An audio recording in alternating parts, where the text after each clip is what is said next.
నమస్కారం సార్ చిరంజీవి గారు. నమస్తే. రైట్ చిరంజీవి గారు, చాలా అభినందనలు. మీరు కొత్త బాధ్యతలు రావడం మీకు ఎలా ఉంది సార్ నియోజకవర్గ పరిస్థితి?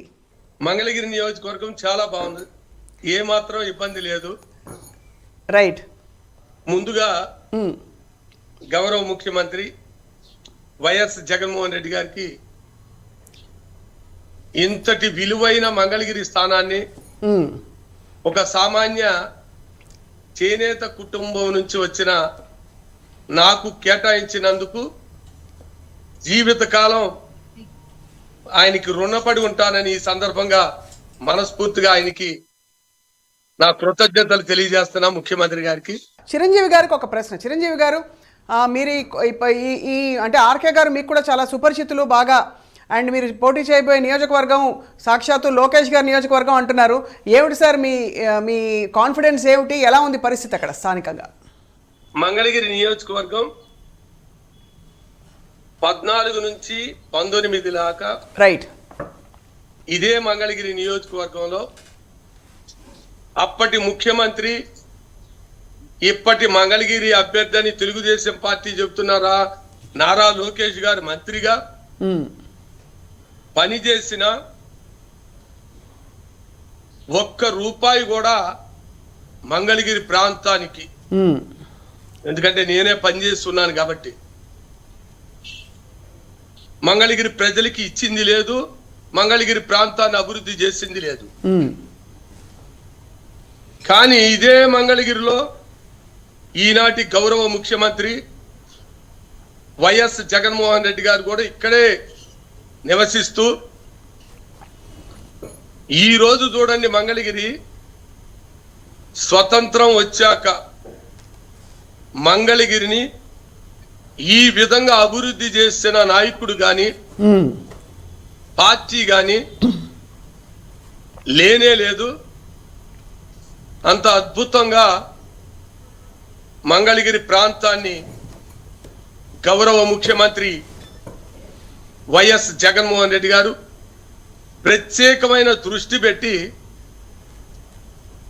అన్ని ప్రాంతాలని అన్ని వర్గాల ప్రజలకి ఉపయోగపడే తీరులో అభివృద్ధి చేశారు.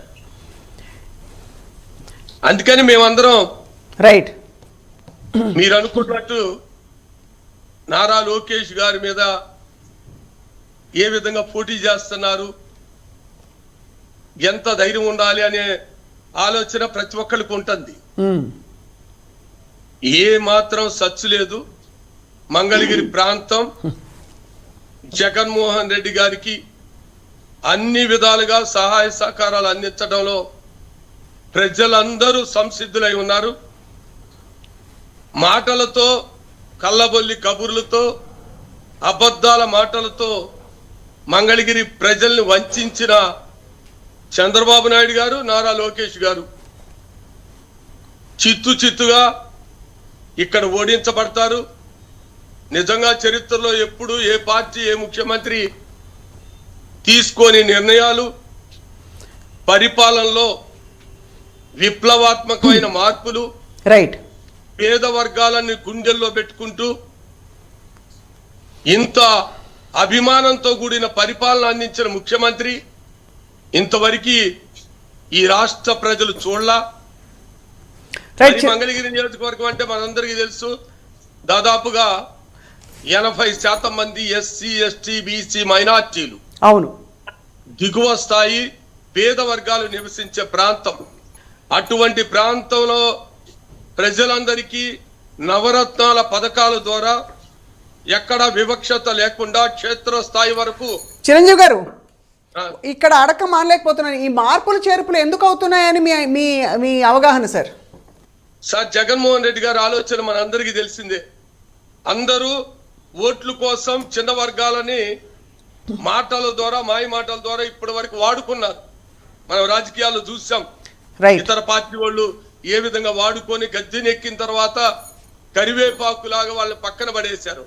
కానీ జగన్మోహన్ రెడ్డి గారు ఇచ్చిన మాటని నిలబెట్టుకుంటూ ఆ వర్గాలకి ఆర్థిక అంశాలే కాదు, సామాజిక రాజకీయంగా కూడా సుస్థిరమైన స్థానం కల్పించవలసిన బాధ్యత మన మీద ఉంది అని నమ్మి రైట్ సార్ ఆ వర్గాలకి ఈ రోజు మంగళగిరిని కేటాయించారని మీరు మేము ప్రగాఢంగా నమ్ముతున్నాం. జరుగుతున్న ఈ పరిణామాల్ని కూడా ప్రతిపక్షాలు దుమ్మెత్తిపోసి విమర్శిస్తున్నాయి. చిరంజీవి గారు, మొట్టమొదట మీ కామెంట్ సార్.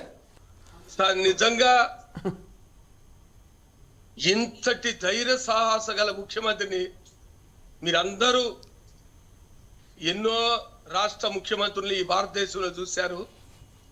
ఇంత ధైర్యంతో నిర్ణయం తీసుకొని చిన్న సామాజిక వర్గాలకి సముచితమైన న్యాయం చెయ్యాలి. మంగళగిరి బెస్ట్ ఎగ్జాంపుల్ అండి. అవును, గతంలో చంద్రబాబు నాయుడు గారు నిర్దాక్షిణంగా 12 ఓట్లతో ఓడిపోయిన ఏకైక చేనేత అభ్యర్థిని నేను. నన్ను 2019లో కరివేపాకు తీసేసినట్టు తీసేసి తన సొంత కుమారుణ్ణి, అంటే 2 లక్షల కోట్లున్న నారా లోకేష్ బాబు గారిని మంగళగిరి అభివృద్ధి అనే ఒక పేరు తీసుకొచ్చి ఏ విధంగా అభ్యర్థిగా పెట్టాడో మంగళగిరి నియోజకవర్గ ప్రజలకే కాదమ్మా, రాష్ట్రంలో ఉన్న చేనేత బిడ్డలందరికీ సమాధానం చెప్పాల్సిన బాధ్యత చంద్రబాబు నాయుడు గారికి ఉంది. అదే ఈనాటి ముఖ్యమంత్రి వైఎస్ జగన్మోహన్ రెడ్డి గారు తన కుటుంబానికి అత్యున్నత సన్నిహితులు 2 సార్లు ఎమ్మెల్యేగా గెలిచిన వ్యక్తిని, లోకేష్ బాబు లాంటి వ్యక్తిని ఓడించిన వ్యక్తిని, అవును, ఇక్కడున్న సామాజిక వర్గాలకి న్యాయం చేయాలి, ఎన్నో సంవత్సరాలుగా రాజకీయ ప్రాధాన్యత లేకుండా అణిచివేయబడ్డ వర్గాలుగా ఉన్న వాళ్ళని వెలుగులోకి తీసుకురావాలి, అండగా ఉండాలి, అది ఒక ముఖ్యమంత్రిగా నా బాధ్యత అని ఆళ్ల రామకృష్ణారెడ్డి గారిని పక్కన పెట్టి నిరుపేద చేనేత కుటుంబంలో పుట్టిన గంజి చిరంజీవికి అభ్యర్థిగా ప్రకటించాలంటే ఎంత గట్స్ ఉండాలో మీరందరూ రాజకీయం తెలిసిన వాళ్ళు ఆలోచించండి అమ్మా. ఎవరన్నా చాలా గొప్ప మాట సార్ మీరు అన్నది. ఎందుకంటే మీరు అన్నట్టుగా ఆర్కే గారు కూడా మంచి పేరు పలుకుబడి ఉన్న నాయకులు అక్కడ ఆ ప్రాంతంలో. ఆయనకి ఒకప్పుడు అయితే అసలు చాలా మంచి పట్టున్న నాయకులు. కానీ మీరు అన్నట్టు సామాజిక న్యాయం అనే ఒక అంశాన్ని కూడా దృష్టిలో పెట్టుకున్నారు. కాబట్టి జగన్మోహన్ రెడ్డి గారు ఖచ్చితంగా ఒక నాయకుడిగా మిమ్మల్ని ముందుకు తీసుకురావాలని చెప్పి నిర్ణయించుకున్నారు. సాహసోపేతమైన నిర్ణయం అది. ఆయన తీసుకున్న నిర్ణయం రాష్ట్రం కాదమ్మా, దేశం గర్వించదగ్గ నిర్ణయాలు తీసుకున్నారు. అవును, ఇది సామాన్యమైన అన్ని పార్టీలు ఉన్నాయి, చాలా పార్టీలు మనం చూసాం. కానీ జగన్మోహన్ రెడ్డి గారు నిజంగా పేదల వర్గాలకి అన్ని వర్గాలకి న్యాయం చేయాలనే దృఢ సంకల్పంతో ఈ విప్లవాత్మకమైన మార్పులకి డేరుగా ముందుకెళ్తున్నారు. అందుకనే రాష్ట్ర ప్రజానికం పేద వర్గాలందరూ కూడా ఆయన్ని చేయిలు కొడుతుంది కూడా. ఏదో మాటల ముఖ్యమంత్రి, ఏదో 4 పథకాలు ఇచ్చిన ముఖ్యమంత్రిగా ఆయన చూడట్లా.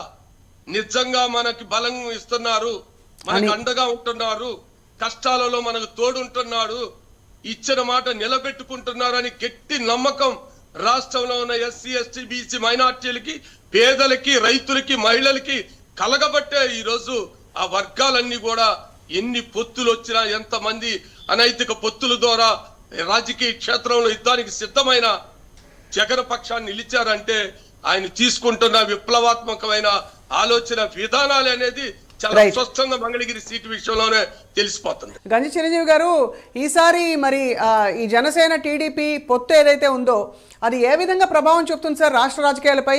మీ కామెంట్ ఏంటి సార్ దీనిపై? జగన్మోహన్ రెడ్డి గారు చాలా స్పష్టంగా అన్ని మీటింగుల్లో చెప్తున్నారమ్మా, నా వలన, నా పరిపాలన వలన మీకు, మీ కుటుంబానికి న్యాయం జరిగింది, లాభం జరిగిందని భావిస్తే అది నన్ను ఆదరించండి, నాకు అండగా ఉండండి.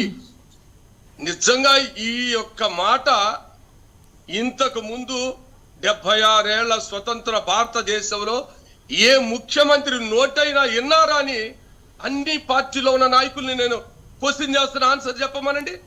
అంత దమ్ముగా, అంత ఆత్మవిశ్వాసంతో, అమ్మా నా వల్ల మీకు న్యాయం జరిగితే నాకు అండగా ఉండండి అమ్మా, అంతకు మించిన మాట రాజకీయాల్లో ఏముందో చాలా స్పష్టంగా రాష్ట్ర ప్రజలందరూ గమనిస్తున్నారు.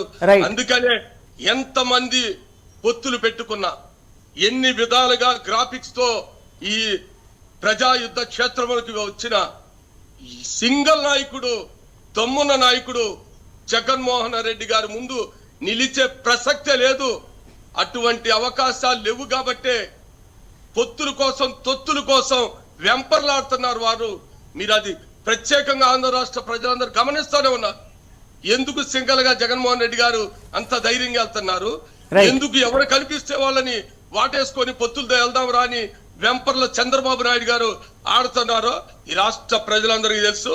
100% దమ్మున్న ప్రజా నాయకుడు, ప్రజల హృదయాలలో నిలిచిపోయిన నాయకుడు, మాటల ద్వారా కాదు చేతల్లో చూపిస్తున్న జగన్మోహన్ రెడ్డి గారు అంటే ఎవరన్నా రాని